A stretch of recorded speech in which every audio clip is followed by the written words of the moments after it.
Allie, how are you here? I'm getting married. Will you be my maid of honor? Did I mention it was in Capri?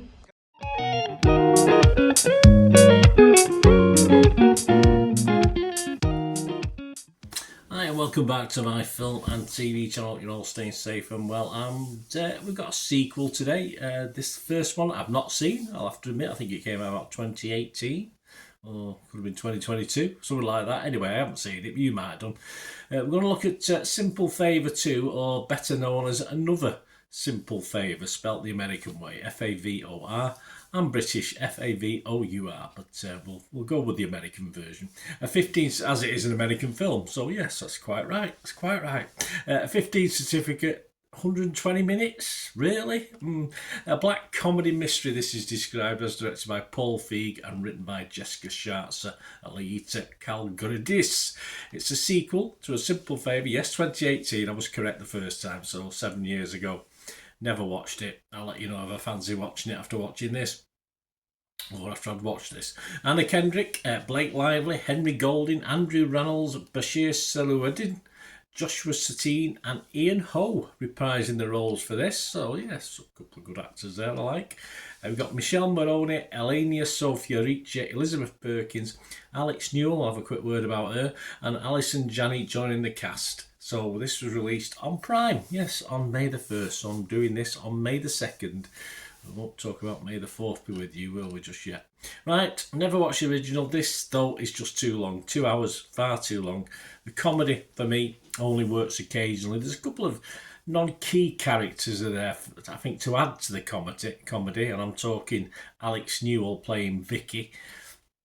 But they just don't add anything to the overall watch, sadly. No, you know, Newell does as best she can with the material, but there's really no point. You could probably cut 3 or 4 of these superfluous people out of it and bring it down to a reasonable 80 minutes, 85 minutes, rather than the 2 hour drag that we get, because it is a bit of a drag. Anna Kendrick and Blake Lively, yeah, fortunately, sort of are in the sort of on screen most of the time, and they do carry it, and they're certainly well worth the watch. But after I'd actually been watching this, and I hadn't checked my watch or looked at my phone or anything like that. Well, I thought it had been on for about an hour, and then I looked at how long it had been on. It only been on 15 minutes. It just it's never very good, is it? But it just dragged so much. Dig down deep, and the story's okay, it's fine. A bit silly at parts, but then again, it would be, wouldn't it? It just needs to G up at times with its pace. Trace Souvenir from Paste scored its 7th, it's a great name. Feig and Company's extension of the material gleefully indulges in the same silly B-movie theatrics, including, but not limited to, murder, extortion, opulent wardrobes, twin confusion, and incestuous relationships. On one level, it's self-awareness and love for its own convoluted nature make it seductively enjoyable. On another, it feels like a familiar, less effective retread of ground already well tread by its predecessor. Yes, well, based on this, I would say it suits itself more to a series, this. I had a series vibe from it, like a light series. Some of these are set on boats and various things, but yeah, the 2 hours that we get for this could have either been two times 40-minute episodes of a 6-episode series of these characters, and that's the vibe I get from this second one as a film. It's just a bit lacking for me. Owen Gleiberman scored it only 50. He said the Simple Favour films fill a niche, one that he helped create, the knowing synthetic thriller rooted in the angst of contemporary motherhood. But this one both diverts and drags on. Drag is the word I've already used, and it's the word that comes to mind with this film. I didn't see the first, as I said, so possibly that might have affected my view. But you don't need too much thought to sort of cobble together what may have happened in the first. They give you enough clues in the second, so there you go. Based on the fact most people are saying the first one was better, I may go back and watch it, but I certainly wouldn't have done that based on watching this. I wouldn't have rushed back. But of course, as I said, the two main actors Probably make me go back and watch the first one as well.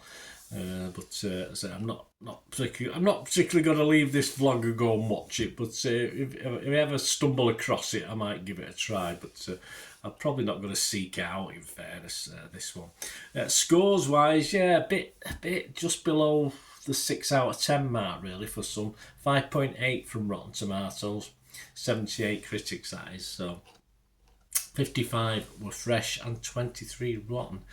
For Rotten Tomatoes, yeah, I scored this just a fresh, only just so, 51.49 I'd say percentage wise. It's now reached 56.23 on Rotten Tomatoes. The website's consensus, sailing through on the strength of its predecessor, another simple favour is the perfect cocktail of mystery, intrigue and sharp casting with a dash of well-timed comedy. Well, I thought the comedy was crap. I thought some of the cast shouldn't have been in it. The cast didn't need to be in it. But apart from that, yeah, I agree. Metacritic, 55 out of 100. Yeah, 7 positive, 9 mixed. I was mixed as well. So maybe that 10. And 1 negative. Yeah, so I think that's about right. Based on what was my thoughts on Rotten Tomatoes, a 51-49 split. And yes, that's 17 critics there, of course, on Metacritic. The audience, Joe Public, yeah, again, not convinced, 2.5 out of 5 on Rotten Tomatoes, so only halfway. Internet Movie Database, just over 2,300 scores and reviews, and it's getting a 5.5, and I think that's pretty much spot on it for me. I can't heartily recommend it. I can't give it my watchable score of 6. I don't want to give it my minimum score of 5. As I said, there was bits in it I quite liked, to say, especially the 2 leads. So I'm going to give it a 5.5 as well. I'm going to echo and replicate what the Internet Movie Database has come up with. I'm going to give this a 5.5 out of 10, and it's all right. And to say, if you enjoyed the first one and you like the actors in this, I just didn't find it very funny. I found it just more a drama thriller rather than the comedy element, because it just didn't quite work on the comedy side, which is a shame. It could have done perhaps with thought or padded out characters to sort of bring that element to it, but certainly not the ones they used. Let me know your thoughts, guys. It'd be great to have your views on this film or anything to do with film and TV. It's always great to hear from you. I hope you enjoy what I try and do on the channel. I give other people's views as well. It's not just about me. I try and give a critique of other people's critique. Yeah, that's how I do it. So if you like what I try and do, guys, on the channel, you want to help support me going forward, all I ever ask is you keep watching and listening. To help me out, guys, if you watch the ads, if the ads on this YouTube ads, that helps in a very little way, but it all helps. It all, watch the pennies and pounds look after themselves, they say, don't they? Or the pennies or the 10p's look after themselves. But if you watch the ads or follow the links on the ads as well, that's always a nice way to support the channel. If you sort of hang on for it, I've done that. I watched other people's and followed the ads, just something I fancied, which does happen from time to time. Of course, you can support me by pushing that subscribe button as mentioned earlier, and that's of course pressing the button so you know when these vlogs are coming out. And of course, I'm always interested in your opinions, and of course, if you can give us a like, that'd be wonderful as well. So thanks for watching, guys. Hopefully I'll join you very, very soon with something else. Until we meet again, I'll never ask one thing, don't I? Please stay safe, everyone. Bye for now.